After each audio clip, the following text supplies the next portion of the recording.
രണ്ട് കൊല്ലത്തെ കോൺസ്റ്റൻറ്റ് പരിശ്രമത്തിന് ഫലമായിട്ട് അവസാനം എനിക്കൊരു റെസ്പോൺസ് കിട്ടി. ഇന്നൊരു എക്സ്ട്രാ സന്തോഷമുള്ളൊരു ദിവസമാണ്. അതിന് കാരണം ഞാൻ കഴിഞ്ഞ 2 കൊല്ലമായിട്ട് കാണുന്നൊരു കൊച്ചുണ്ട്.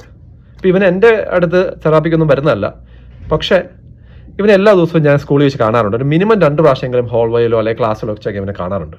അപ്പം ഞാൻ ഇവനെ കാണുമ്പോഴൊക്കെ hi, hello, how are you, how's your day going, അല്ലെങ്കിൽ അവൻ്റെ ഹേ എന്ന് പറഞ്ഞിട്ട് അവൻ്റെ പേര് വിളിക്കാറുണ്ട്. പക്ഷേ ഇതിനൊന്നും റെസ്പോൺസ് തരത്തില്ല. എങ്ങാനും ചിലപ്പോൾ ഒന്ന് മുഖത്ത് നോക്കിയിട്ട് തല കുനിച്ചങ്ങ് പോകും, അത്രേ ഉള്ളൂ, ഒന്നും മിണ്ടത്തില്ല.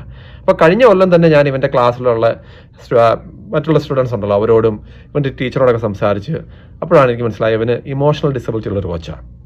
അപ്പോൾ ഈ ഇമോഷണൽ ഡിസബിലിറ്റി ഉള്ള പിള്ളേർ അല്ലെങ്കിൽ അങ്ങനെയുള്ള ആൾക്കാർക്ക് അവരുടെ ഇമോഷൻസ് കൺട്രോൾ ചെയ്യാനും അല്ലെങ്കിൽ അവർക്ക് ഫണ്ടമെൻ്റൽ ആയിട്ടുള്ള ഇമോഷൻസ് എക്സ്പ്രസ് ചെയ്യാനൊക്കെ അവർക്ക് ഡിഫിക്കൽറ്റി ഉണ്ട്. പക്ഷേ എനിവേ ഞാൻ കോൺസ്റ്റൻ്റ് ആയിട്ട് ഇവനെ ഹലോ പറയും, ഹായ് പറയും. കാരണം അവനെ ഒരു അക്നോളജ് ചെയ്യാൻ അല്ല അവനെ ഒരു കൺസിഡർ ചെയ്യാൻ ആൾക്കാരുണ്ടെന്ന് അവൻ അറിയണമല്ലോ. അപ്പം ഞാൻ എപ്പോഴും അത് പറയും. അതായത് എവിടെ കണ്ടാലും ഞാൻ പറയും. ഇപ്പോൾ ചില ദിവസങ്ങളിൽ ഇവനെ ഞാൻ കാറേ വെച്ച്, അതായത് ഫ്രണ്ടിൽ ഇവർ രാവിലെ വരുന്ന സമയത്ത് ഇവരെ കാർ ഇറക്കാനൊക്കെ നമ്മൾ ഹെൽപ്പ് ചെയ്യും ടീച്ചർമാർ. അപ്പോൾ ഇവൻ്റെ കാർ ഓപ്പൺ ചെയ്ത് കൊടുക്കുന്നത് ഞാനായിരിക്കും. എന്നാലും ഗുഡ് മോർണിംഗ് പറഞ്ഞാലും ഇവൻ തല കുനിച്ച് അങ്ങ് പോകത്തുള്ളൂ. പക്ഷേ ഇന്ന് 2 കൊല്ലം കൂടി അവൻ എൻ്റെ മുമ്പിൽ കൂടെ പോവാം. അവന് ഞാൻ പുറകിലുണ്ടെന്ന് പോലും അറിയത്തില്ല. പക്ഷേ ഇവനെ ദൂരേന്ന് ഞാൻ കണ്ടു, ഇവൻ എൻ്റെ മുമ്പിൽ പോകുന്നത്. ഞാൻ ചുമ്മാ ഹേ എന്ന് പറഞ്ഞിട്ട് അവൻ്റെ പേര് വിളിച്ചു.